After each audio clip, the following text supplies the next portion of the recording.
Hello, मैं सविता दास सभी को नमस्कार करती हूँ। मैं अभी जो कहने जा रही हूँ वो अभी के इस घड़ी में कैसे हिम्मत करके आदमी को रहना है, आगे बढ़ना है। और आप बीती सच्ची घटना मैं अभी कविता के रूप में सुनाने जा रही हूँ। अभी मैं बैठी हुई थी, अभी का जो समय चल रहा है उसे देखते हुए रचना की हूँ। अभी अभी सच्ची घटना पर लिखी हूँ, आप बीती मैं सुना रही हूँ। और सबों से मेरी यही प्रार्थना है, विनती है, आप लोग भी अपने धैर्य और साहस के साथ आगे बढ़ें और जो है सो इस संकट की घड़ी में हिम्मत से काम लेकर के अपने जीवन को जिए। धन्यवाद। मैं सविता दास 14 अप्रैल 2021 को नई दिल्ली से जमशेदपुर के लिए पतिदेव के साथ चली थी। उस दिन एक्सीलेटर यानी बिजली वाले सीढ़ी पर पतिदेव के साथ क्या बताऊं, ऐसी भयंकर घटना घट गई थी। ऐसी भयंकर घटना घट गई थी। संग में था मेरा बड़ा बेटा जो स्टेशन तक छोड़ने आया था। दंग रह गया एक्सीडेंट को लेकर। स्टेशन पर रोया था, स्टेशन पर रोया था।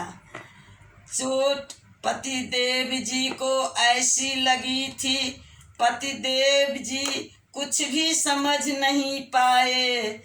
पतिदेव जी कुछ भी समझ नहीं पाए।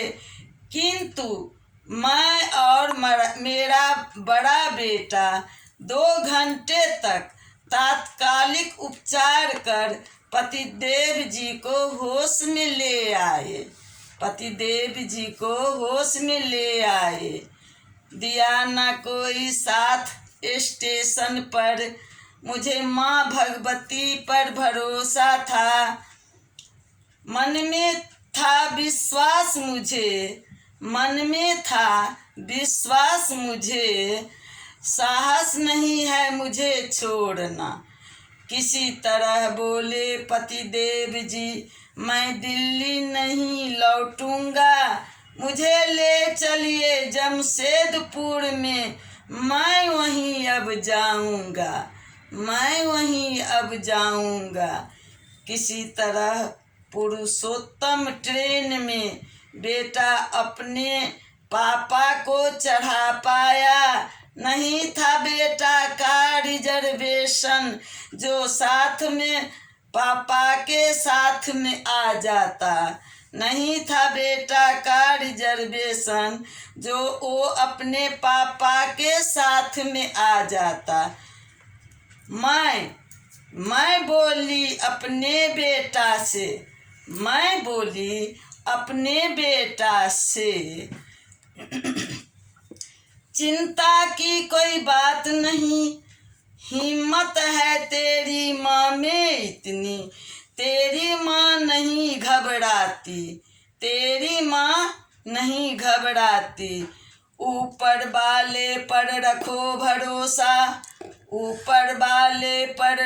भरोसा, वे ही पार लगाएंगे तेरे पापा को सही सलामत। मैं अपने साथ जमशेदपुर ले जाऊंगी। लगी थी चोट बेटा को भी, वह तो सब कुछ भूल गया।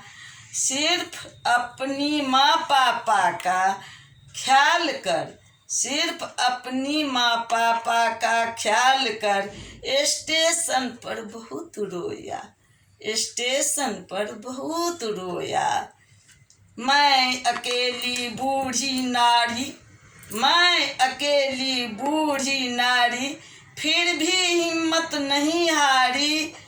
अपने पतिदेव को असह्य कष्ट में भी, अपने पतिदेव को असह्य कष्ट में भी जमशेदपुर तक ले आई। कहने को तो बहुत कुछ है, कहने को तो बहुत कुछ है, लेकिन कह नहीं पाती हूँ। अपने जीवन में घबरा कर कभी नहीं मैं हारी हूँ, कभी नहीं मैं हारी हूँ। मैं अभी जो बोल रही हूँ, मैं अभी जो बोल रही हूँ, पब्लिक को समझाना है।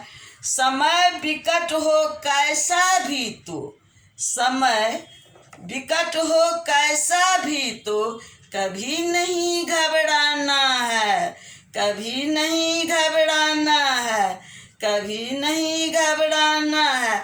ऐसे ही हिम्मत के साथ जब हम हिम्मत इतना कर सकते हैं तो हम लोग सब मिलजुल करके हिम्मत करके ज़रूर अपने जीवन को जिएंगे और सुंदर बनाएंगे। इसी के साथ सभी को धन्यवाद।